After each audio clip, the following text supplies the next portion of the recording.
Bernardo Moya here, founder of The Best You. Today I've got the pleasure, the honor of talking to Sara Davison. Sara. I always get her name wrong, and I will explain why in a minute. But Sara, hi, welcome. Thank you for being here, darling. Hi, hon. Yeah, really good to be here. Thanks. Thank you. So Sarah's known as the divorce coach. She's created new ways to cope up with breakups and divorce. She's combined massive experience with her coaching skills and her own personal divorce, which I'm sure she'll share a little bit about. And she's written quite a few books, best-selling books. The first one was Uncoupling, How to Survive and Thrive After Breakup and Divorce. And well, she's a media commentator. She's all over the press. I mean, I know a lot of you that are in the UK probably seen Sarah all over the media, but you know, she's done so much in all sorts of newspapers, magazines, obviously in TV, all sorts. She's all over the place. She's managed to build a phenomenal brand. She's a master practitioner with 20 years experience, and well, you know, she's developed a global business doing what she does with which I would say a thriving business, because unfortunately, you know, there's a lot of uncoupling going out there, isn't there? Yes, there is. There is. Yeah. So tell me, you're originally from the UK, brought up there. I know obviously that you've got massive experience in the whole personal development world. You know, you were one of those that were jumping in the room with Tony Robbins many years ago. And you've read all the books, you've read a lot of the books, you've attended a lot of the courses, a lot of the seminars. And then I know you did your NLP training quite a few years ago. And obviously, you know, you're on your journey now where you help people. But tell me about your early years and kind of what got you really hooked into kind of what you're doing now, which was obviously, you know, something that is helping so many people. Well, in the early years, I didn't really fit in at school, and I was sort of conditioned at school to think I wasn't going to be very successful because I wasn't top of the class, and I wasn't really in the middle of the class, and I wasn't particularly popular. And so I just thought I wasn't going to be particularly successful. That was my mindset. And it was only after I left school, my dad had the opportunity, with working with some Americans, to go on a Tony Robbins seminar. He said to me, Sara, I want you to try it because it's mind-blowing. So I went on my first Tony Robbins seminar when I was 20 years old. And it completely took the blinkers off me, because he says on stage, you can create the life you want to live, which was not what I was brought up to believe. I was brought up to believe that I wasn't really going to be able to, because I didn't have what it took. So I started using the information that I learned on that seminar, and I completely changed my whole life around, because I decided to set up a business where I was the boss. And I hired people, and we had a team of 8 people flying motivational speakers from America to the UK, which is how I met Paul McKenna, actually, who's the person that I know you work really close with now, Bernardo. And I did my NLP training with Paul and Richard Bandler. Gosh, it must be 19 years ago, something crazy now, something like that. So yeah, so that opened a lot of doors for me, and I worked with some amazing people. Some amazing trainers like Anthony Robbins. I had the pleasure of working with some of his team up close. I went to every seminar, like I said, I read every book. I went all over the world doing seminars. I did all of Paul McKenna's events with Rich Bandler. And I'm so passionate about personal development. I've been in the industry for so long now, and I've seen so many people. We started off together, like Jason Vale, who I know you know well, Bernardo. He and I were jumping around to that very Tony Robbins seminar back in the day. So yeah, I've been around it for so long, and I'm so passionate about it because I know how it's helped me, especially the NLP. So when I went through my own divorce, it hit me like a freight train. I didn't see it coming, but I realized that there was no specific help for people going through divorce at the time. There was therapy, you go to therapy, but nothing specific. And my divorce was very acrimonious, very difficult, and I was a single parent overnight with a son. My son was only 1 at the time. So I quickly used my coaching skills and combined that with the divorce experience that I was going through to kind of just really take one step each day, because I was really struggling. And then my lawyer realized that I was surviving quite a difficult situation and recommended that I speak to some of her clients to help them. And I just realized there was no one really doing it. So I wrote my first book, Uncoupling. It was a bestseller, and then it kind of took off from there. So now I spend my time helping people cope better with any kind of breakup all over the world. And I also train coaches to become breakup and divorce coach practitioners as well. So it's two different sides to it now. Well, there's many sides to it. You've been very, very busy. And but I think kind of one of the things that I share for those of you that are listening is that there's a lot of people that, you know, I say this frequently, and I don't mean it to offend anyone, but a lot of people should read their own books. And what I'm saying is there's so many incongruent people in the industry who, you know, talk about happiness or talk about success. Or talk about being wealthy and rich. We've talked about this, haven't we? And you know, and they're not the real deal. And I think kind of what it takes to stand out in the industry is to obviously have vast knowledge and expertise, but also to be, you know, very congruent and walk your talk. And this is what you've done, in my opinion. You've done that. You've done that very well, and you're a true pro, because, you know, kind of I think the take that you and I have in comparison to someone else is that, you see, if someone wants to become a coach and all of a sudden, I don't know, they got fed up with their job and they oh, I'm going to become a coach. And all of a sudden, you know, they do this coaching course online or whatever. And then that's it. They want to go and get clients. They really haven't experienced a lot when it comes down to that expertise or advice that they're giving. But, you know, the fact is with you that you read the books, you've attended the courses, you've promoted these people. So you know what it takes to put these events together. So you're obviously entrepreneurial. You also know what it takes to take all the necessary steps and how to take yourself seriously. And that's kind of what I love about you and your brand, is that you built a phenomenal brand, but it's based on really, really solid foundations of being kind of very good at what you do. So before we get into more details, darling, what I wanted to ask you is that what does it take to be kind of like a real good, true, authentic coach? What does it take to help someone really? Well, I always say that you've got to have your own personal experience of the situation. So, for example, I coach people through breakups because I've been through a really tough breakup and managed to cope with it and come out the other side and turn it into a positive experience. And so I think you need to be able to dig deep and have your own personal experience, because then it's not just something you've learned on a weekend seminar, like you say. You haven't just gone and done something. So I've got a qualification, now I can sort your life out for you. It's also not about telling people what to do. It's about helping people unpack all the options, look at all the different options. Because when you're in massive stress and overwhelm, we can become quite myopic about the future and what it holds. And sometimes it's a black hole, sometimes it's just a blank canvas. But that's why we get stuck. So having the ability to actually say, look, I've been there and I've got my own experience, but combining that with some serious tools that you get on your NLP training, which I highly recommend, because that is what really helped me take my coaching skills to the next level. And whilst I'd read all the books and I'd done all the seminars, and I still hear this from people that come to me now saying, I want to be a coach, and I've done a life coaching course, but I still don't know what to say if a client turns up.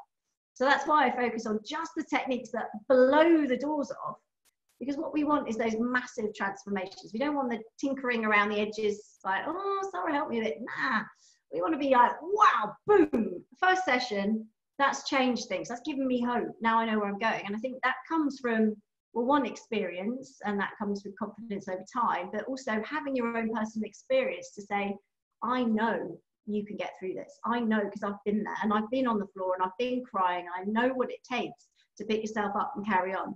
So I think it's that, having the honest, real experience yourself, so that you can say, I walk my talk. And also, no one's perfect. You know, we all have challenges in life. Are you still using the techniques? And I use my NLP every single day in all areas of my life. So I think it's important that you sort of walk your talk. Absolutely, it's essential. What I wanted to ask you was some of those techniques that you use, because we'll talk a little bit more about NLP, but in particular, what are kind of like, you know, so someone comes to you for the first time. I'm sure you give them a lot and you deliver a lot, but what are kind of the essential basic skills that you think people miss the point, you know, and for you are obviously kind of like, you know, And I know for me, for example, it's teaching people about their internal dialogue. A lot of people, I haven't got an internal dialogue. Well, that's the one we're talking about. What kind of skills would you, what kind of tips or techniques would you give someone when you're going to start working with them? For example, you can share one or two. Well, first of all, I need them to tell me as much as they possibly can, because that's key. I need to understand the full story. But actually, what I find is that people aren't usually, they'll say what you think. Like, so for example, yesterday I had a lady in my clinic. She was sitting on my sofa, because I do it in a really relaxed, friendly, warm environment that I would have liked when I was going through my breakup, not some cold therapy office, So she was sitting there curled up, made her a cup of tea, and she was super strong. She's one of those women that just, she has her stuff together because she has to. She's got 3 kids, she's dealing with betrayal, she's got life happening left, right, and centre. And so she looks like she's got it together. But actually underneath that, the skills that I really use are my body, I call them my people reading radar skills, which is what I teach, which is actually looking beneath what you see. So it's about understanding that some people are just in the mode and they're used to coping. So they're running these strategies which they think help them, which they do, because she's surviving, but she's broken inside. So it's about allowing that to come out and questioning that, so that she puts that out there, we can discuss it and look at all the different options. And I think making sure that they've got, well, first of all, reassuring them that it's normal, because that's what personal experience of my own brings, is that I know that it's normal to try and hold it together, but underneath me thinking, this isn't, I might look strong, and everyone's like, oh, you can cope, you can do anything. But underneath you're like, oh my goodness, I need someone just to give me a hug. So it's recognizing that in people, but it's also making they've got a support team around them. Because one of the things we do as when we're going through a breakup is that we will be in overwhelm, and we'll have all these questions flying around in our mind that will cause us anxiety, stress, overwhelm, worry. We might feel sick with it. It'll have a ripple effect across all our different areas of our life. So friendships, parenting, doing our job. So what we need to do is really step back and break it down into small chunks, so we understand exactly what it is that is overwhelming us, so we can deal with it. And in order to get the answers to those questions, we need to have people on our breakup support list who can answer those questions, so they're not left in our heads. Because what we'll do is we'll run away from it. So for example, classic with a breakup or a divorce, financial situation, they're worried because it's normal to be worried that when you break up, your lifestyle is going to change, it's going to be worse, you're going to struggle. And that causes a lot of anxiety, sleepless nights. So what do? As humans, we run away from it. We say, oh, I don't want to talk about it. I can't cope. Let's just not go there. And we stick our head in the sand. But that only makes it worse. So actually helping people to face those fears or those worries that are chasing around them, and then create a plan to get them that advice. So for example, if they had a financial advisor on their breakup support list, then at least they know that there's someone there that can give them those answers. So it just dials down. I talk a lot about dialing down the negative emotions that control you. So just by having the experts on your list as their #1 priority, you can dial down the anxiety, because you're going to have a way to get those answers. And even if you don't like them, the clarity gives you power, because then you can put a plan together to cope better, to find a way through. So it's not hanging over you anymore. You're like, okay, it's a bit crap, it's a bit rubbish, I don't like it, but at least I know where I'm at, and now I need to make X amount to survive, or I need to sell my house, or I need to do something, but at least you know. So I think that's important. Now, there's obviously a lot of change, and a lot of things, come into place when, there's a separation, as you were saying, the financial aspect, the emotional aspect, your kids, your environment, your friends. I suppose it's just very difficult to kind of stay focused and really look at the positive outcome, isn't it? And is that part of what you try to do, is try to take them on where it will go? Because eventually, time, everyone says, hey, time's a great healer, with time, but it can take a long time unless you actually know. It takes a long time, yeah. And that's why these techniques that I share with clients, that it's about speeding that up, because time is a great healer. And 5 years down the line, you're not going to have that emotional intensity, but we don't want to wait 5 years, do we? We want to power through it. And of course, there's no magic wand to take away all the pain. I think you've got to be realistic about that, because we're human. We feel, most of us will have empathy, so we'll be feeling those emotions because we're grieving the end of a relationship that meant so much to us. So even in 5 years' time, you might think back and that person will always have a place in your heart. You may always love that person or have like still carry some feelings for them. It doesn't have to have that jarring feeling. It doesn't have to have that pain.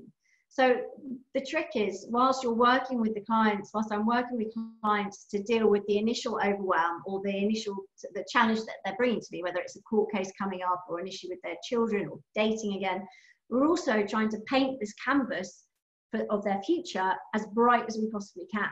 And that is how we get their sparkle back. And that's how you tip the balance from being focused on the past, focused on the now, focused on everything that maybe you feel you've lost, to actually, let's create some opportunities, let's create some hope, let's create some excitement, so you've got a compelling future to move towards. So eventually you're going to be talking about this to your friends rather than the ex and the story, and it's not belittling the sad story, because some of them are extremely sad, but if you're going to stay focused on that, that's all you're going to get. So it's about working through this at the same time as tipping the balance, so that we're focusing more on this bright picture we can work towards. So, some people struggle with letting go in particular, don't they? I mean, and I know, again, we all think differently, we all feel differently. I suppose it's different if your spouse, left you, or vice versa. But I think that, I don't know, for me personally, I'm always a solution-driven person, so whenever I've had a challenge or a problem in life, whatever that may be, it annoys me, a stroke pisses me off, but kind of like, at the end of the day, I have to be looking at the solution. It's just because there's nothing I can do about that. And I know that in certain relationships, or couples of people, they want to carry on exploring, carry on discussing, but why? And that why, at the end of the day, is the fact that it did happen. So where is the thin line between closure, okay, providing the necessary closure, and then, hey, come on, let's move on? Yeah. Well, I think what I call those questions, why me, and why don't they love me anymore, and what could I have done differently, and what's wrong with me, they're what I call hamster wheel questions, because they take you round and round in circles and you never get off that wheel. It's like constantly. And also, as you know, Bernardo, from the NLP, if you're asking yourself negative, disempowering questions, your brain's going to come up with negative, disempowering answers, like, well, you're a bit boring, or maybe you were overweight, or maybe you were a crap cook, or whatever. It's going to come up with answers. They're not necessarily going to be the right ones, but it's going to fire stuff at you. It's going to keep you stuck. So, I mean, first of all, we've got to take control of the remote control to our brain and start feeding it with more empowering questions that are going to give you more empowering answers. Like, what can I do right now to make myself feel better, or to change this, or to speak to someone that can get me the right help to move forward? So that's important. You also, one of the great techniques for letting go is that as humans, we tend to romanticize about the past. So we look back and we sort of strap on these rose-tinted glasses and we say, oh, but do you remember when we went to Thailand, or we went here and we did this, and he used to hold my hand and she used to take me to work every morning. It was all so great. And what we don't do is we look at the reality of the things that actually pissed us off, that upset us, that made us feel not good about ourselves, unhappy, irritated. So I think it's important to write a list of all the things that weren't right, so that when we sort of shift back into this slightly unrealistic reality of what it was like, we can shift in the actual new reality. So actually, this is the truth. This is the reality. So again, it jars you and allows you just to see it for what it was, which will then free you up to be able to move on. But you've got to take massive action to move on. You can't keep doing the same things and expect things to change. You've got to change your environment. You've got to get out and meet new people. You've got to start thinking differently. I always say the outside isn't going to make the biggest change, but it will make a difference. So, paint your nails pink or grey, or, have your hair cut, start wearing a different colour, go to different places, drive a different way to work. Do things differently, because that will make a difference for you. Yeah, that's great advice, boys and girls. So I hope some of you are making notes. Now, all the things you were talking about, the question, I was just thinking about my book. You were obviously talking about my book, The Question, Find Your True Purpose, which is all about the empowering questions. But I wanted to, what's the difference? What is the difference in obviously finding a way in, what do you do? What I'm trying to say is, what do you do if you're in a relationship whereby you're just not happy? Okay, you're not happy, and and because of the kids, because of not the kids, you know, you decide to, and I'm not saying, I mean, listen, you've got to stick at it as long as it, you know, as long as there's something there. But what are your thoughts in living in an unhappy marriage because you, and not moving on because you're scared of that, you know, of what's going to happen next, you know, and all the challenges you're going to go through? Well, it's a great question. But I think, you know, divorce is the second most traumatic life experience we go through after death of a loved one. So you cannot take it lightly. It is not something to be rushed into. We need to give it time, because sometimes we just misreading the signals. I had a client the other day kept saying, but he doesn't love me, but he doesn't love me. And when we worked it out, his language of love, I don't know if you know those 5 languages of love from Gary Chapman, there's 5 ways we show our love and 5 ways that we feel loved. So for example, she was telling him, I love you, and he never said it back. But that was because it wasn't his language of love. His was doing things for her. And when we looked at it, he was making a cup of tea, mowing the lawn, washing the car on a Sunday. He was doing lots of things for her to show his love. So ultimately that was a miscommunication between the two of them. And when we cleared that up, it improved the situation. Now, I don't know if that's going to last forever, but it definitely shifted the dynamic, and they're still together and it's getting better. Some people, it's not that simple. Some people, you just drift apart over years, and what you had, that connection just isn't the same. You know, life changes. We all change as we grow up. And one of the things I hear is, I'm staying for the kids. Yeah. Now, I'm just not a big believer that that's a healthy message for the children, because children pick up on what's going on at home, and they're much more sensitive, whether they hear you arguing or feel the awkwardness or the tension, or whether they just see that love to them as your role models, mum and dad. Love is, well, we sleep in separate bedrooms, we don't talk much, mum's a bit rude to dad, dad doesn't come home very often. Is that what you want your kids to believe? That's what love is all about? Because they will take those beliefs on. You're their role models, you're their map of the world, and whatever you'll teach them is what they're going to pick up on, and then they're going to take those beliefs into their relationships and think, well, this is how I treat someone, or this is how I expect to be treated. Like, if someone does, you know, love isn't putting someone first. Love is you're down here and I'm up here. So what are you teaching? Are you tolerating bad behavior and teaching your kids that that's what you do? If you've got married, that's what you do. Just tolerate bad behavior, because that could be damaging for them. So I think you've got to think about it if you've got children from that perspective, but also for you. I mean, we live in a society where things change a lot, and a lot of divorces, celebrity divorces, they're married happily 1 minute and the next minute, I mean, there's one at the moment, isn't there, where they got divorced within hours of getting married. So, you know, give me the gossip. Who is this? Amber Anderson got married, and then I don't know what marriage it was, but it literally within hours, I think it was 8 hours, they were getting divorced. So I think it's kind of crazy, but you know, that isn't a great role model for other people looking. But we're in such a celebrity culture, we think it's easy. And I can tell you now, it's not easy. You come out of marriage and you're not literally then just, some people are, but it's not just that easy. You don't come out to then find love again, you come out to be happy as you, to learn to love you, to learn to create a life around you where you are happy in yourself. And then someone else that comes along, that's a bonus. That you're not looking for someone to fix the gaps in you. So it's not the grass is greener, but actually when you get out, so many more opportunities come your way.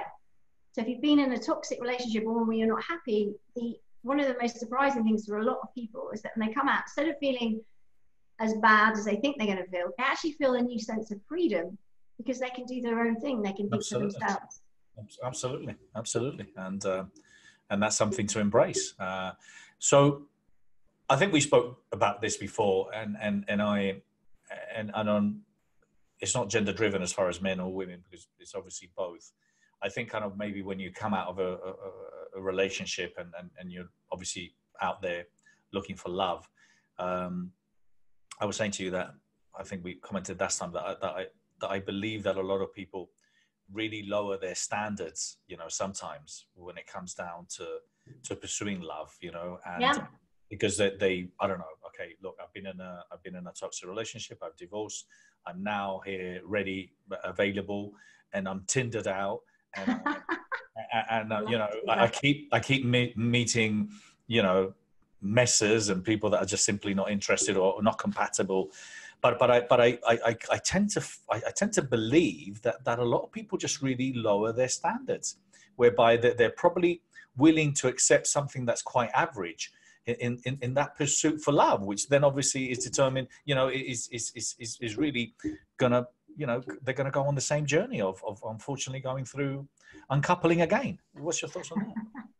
Well, I see this all the time. My clients have two criteria for a new relationship when they first come to me. One is they have a pulse, and two is they show them one sign of affection. And then they do this thing I call limpet mode, where they literally sucker themselves to this poor person, saying, I'm never going to be lonely again, you saved me. Because that quite often is their fear. It's not that they're necessarily consciously lowering their standards, it's that the fear of being alone is so great that it's literally, how can I attach myself to anybody?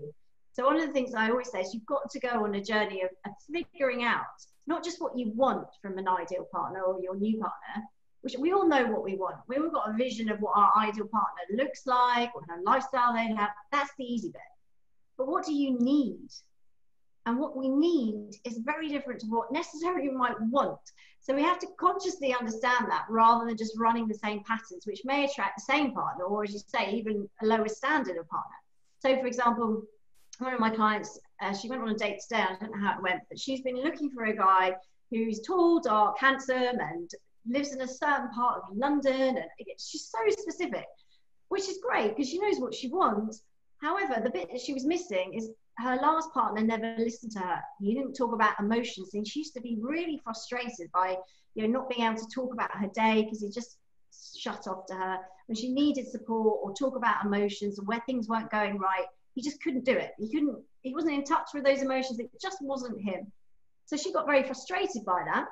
And that's one of the major reasons why the relationship broke down. But she hadn't consciously thought about it that way. So she was still going for these guys who were fitting the same mold as her ex. So actually now we've selectively found somebody who she knows through friends who was very open about his emotions and talks. And so she's been out on a date with him today. So I'm hoping that went better. But it's about figuring out what you need as well as what you want. And just knowing that will open your eyes to those opportunities, and also screen out some of those people that are just going to break your heart all over again. We want to give you a bit of a safety net so you can go dating, because a lot of people, they don't want to go on Tinder, they don't want to go on a date, they never want to be with anyone ever again because they're so scared of the rejection and getting hurt again. So they stay at home and then they get bored and upset and miserable and wonder why, you know, I mean, I don't know about you, Bernardo, but the only person that knocks on my front door is my postman. And he's married and he's about 78, so I'm not interested. So you have to get out there, you have to go out and meet people, and so this is the point. You've got to know what you need as well as what you want, so then you can minimize the heartbreak and the heartache, because you can filter out the people that have the must not have qualities very early on. Yep, great advice. And I think that's one of the things that, you know, out of all the things in personal professional growth, you know, and I know a lot of people talk about it, and I know a lot of people feel the same way, but it is really down to love. I mean, you know, we're all, you know, how can I make more money on social media? How can I become a coach? How can I become more motivated? And you know, and how can I make my first million, or whatever it is? But essentially, basically, at the end of the day, we're all looking for love, you know, and love is it, you know, love is everything. And I wrote something, well, a couple of weeks ago, that I believe that love, you know, kind of in whatever form, I mean, don't get me wrong. I mean, I get that there's some acrimonious divorces out there whereby maybe love exploded into, into the universe, okay, into smithereens. But I believe that in general that, you know, love simply transforms, you know, into a different way, you know. So that's the way I feel it should be. And I get it that it can't be all the time, because, you know, it takes two to tango, doesn't it? It takes two to have the best intentions. But I really believe that kind of like, you know, when you've spent so much time with someone and you've loved someone so much, it's such a shame that it becomes so terrible, especially when you've had kids and you've had a relationship. It's a shame that, you know, a lot of the times people aren't mature. Yeah, it might be maturity, it might be out of fear. Yeah, schizophrenic. Yeah, it could be any of those things. I think the thing is, though, you can't control anyone else's baby, you can only control yours. And my motto, my mantra for people is that you just got to do the right thing. And believe you me, doing the right thing isn't always the easy thing, because sometimes you do want to chop up their clothes and put them in bin bags and throw them out the window. But you know, you've got to do the right thing, and treating your ex with kindness and respect can be challenging at times, absolutely. But I think you've got to come from that place. But then moving on, you know, there's different ways of looking at love. There's different ways you can receive love. It doesn't have to be romantic love. You can get love from you having a better relationship with your children if you've got more quality time with them, if you're suddenly a single parent, or having those better relationships with friends that maybe you haven't seen for so long, or spending more time with your parents. Whatever it is, you can get love. You know, you don't just have to have romantic love. And then there's also, you don't have to find, and this is the good news, everyone, you don't need to look for Mr. Right or Miss Right. You can also just have fun with Mr. Right now or Miss Right now. Yeah. So there's a difference. So, you know, don't go out and think, I've only got to find this one person. It's so much pressure. Yeah. Just go out and have fun, and do, you know, have boundaries for yourself and set them, and stay within those where you feel comfortable. But, you know, you don't have to set the rule up so you're constantly failing, because to find true love, which is all encompassing and all wonderful, you know, it's up there, and we want to enjoy the journey. So that's important. So whether it's Mr. Right or Miss Right now, it doesn't matter. Yeah, and building that relationship and friendship. And I think one of the things that I've really kind of understood and I'm experiencing these last couple of years is that I've always been a believer in serendipity, but I also believe that every single thing happens for a reason. You know, people come into your life, or a quote's recommended or a book's recommended, and that takes you. So I really am very receptive to understanding why these things are happening, but I'm also really good at connecting the dots now. I know why I am somewhere and I'm meeting someone and where that will go. And I'm saying this is because sometimes it's the same as opportunities in life. Sometimes sometimes it might be the size of a petrol tanker. You know, it's just literally been knocking on your door or around you, you know, and because you haven't got your blinkers open because you're looking for Mr. Right or Mrs. Right, which is blonde and whatever, you're missing that opportunity. Absolutely. It's great advice. Absolutely. I think you just got to look out for those oil tankers.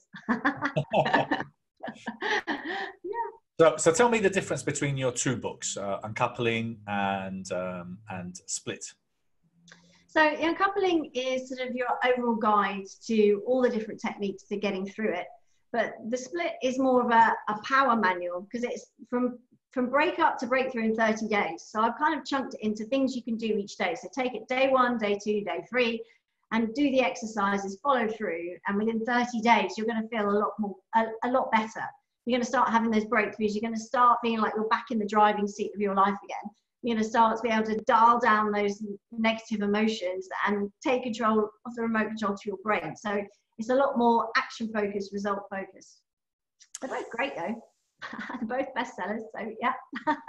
They're very good books, and no, especially in an industry where kind of like, you know, but you help clients in many different ways. So you got your books, and then you also, you know, for those coaches that are out there, you know, the NLPers who want an additional toolkit, you know, or you want to specialize or maybe have this added. So you also help coaches and trainers do what you do. Yeah, I think the interesting thing is that the life coaching market these days is super saturated. So it's very hard to stand out in the crowd. And I think people, breakup and divorce coaches are relatively new in the UK, not so new in the States. But when I started out here about 8 years ago with breakup and divorce coaching, I had to educate everyone what a breakup and divorce coach was to start off with. Whereas now, a lot of people know that we exist. And it's a growing community. We've got over 50 coaches now who are in training and are trained. So it's a lot more well known. So I think, you know, the thing is, how do you stand out in a crowded market to attract clients? So breakup and divorce coaching is unique, so people will find you, and then once they come in, you coach them on everything. It's not like we're only coaching breakup and divorce, because as we've discussed, it's dating, it's love, it's self-confidence, it's children, it's conflict, it's, you know, managing all sorts of things, how you turn up for work. So it is life coaching on a bigger scale, but it's a way of getting a hook to get people in. So yeah, that's a lot of what I do. Is I talk about is how to be the best coach, blow the doors off, but also attract clients so that you stand out in that markmarketplace. And then also run retreats as well. Sorry. And your retreats, yeah. And so now, when you deal with clients, you work with them either remotely, because you do work with clients remotely. For some of you that might be on the other part of the planet, well, you've got clients all over the world, haven't you? Yeah, I do, yeah. And then you do your retreats, which I know have been very successful, sold out every single time. You've been doing them for quite a few years. What's so amazing about that, the retreat? Well, when I started out, they weren't selling out, Bernardo, but now they are, which is great. So you have to go on a bit of a journey. But yeah, I think the thing about retreats is, coaching one-on-one or coaching, is powerful, and it allows me to dive deep into that particular client's situation and help them. But actually, there's something magical about a retreat, because it's a small group of people coming together, and I do them in the most beautiful hotel in England, which is just stunning. And the environment counts, because you're taking 2 days out of your daily routine. We're immersing you in all my techniques and strategies, and you can talk and chat, and we have the questions. So I'm dealing still with everyone's individual story, but also you've got the power of the group. And I think when you're all sharing and you're all talking about things, you're going on a journey together, that dynamic is really intense and really empowering. And the bonds that are formed, I mean, I've got groups that, when I started out these retreats probably 6 years ago now, the first group, they still meet up for Christmas lunches. They still go dating together, so wingman, wingwoman. They go on holidays together. The friendships that are formed from each of these retreats are amazing. And you suddenly have a new group of friends who are single. It's not just your married friends now, because that can be a common issue when you go through a breakup. So you get the friendship, you get me live, we're there for 2 days. I lock the doors for some of it so you can't get away. Basically make sure we dial down of a lot of the negative emotions and then replace them with some of the good stuff.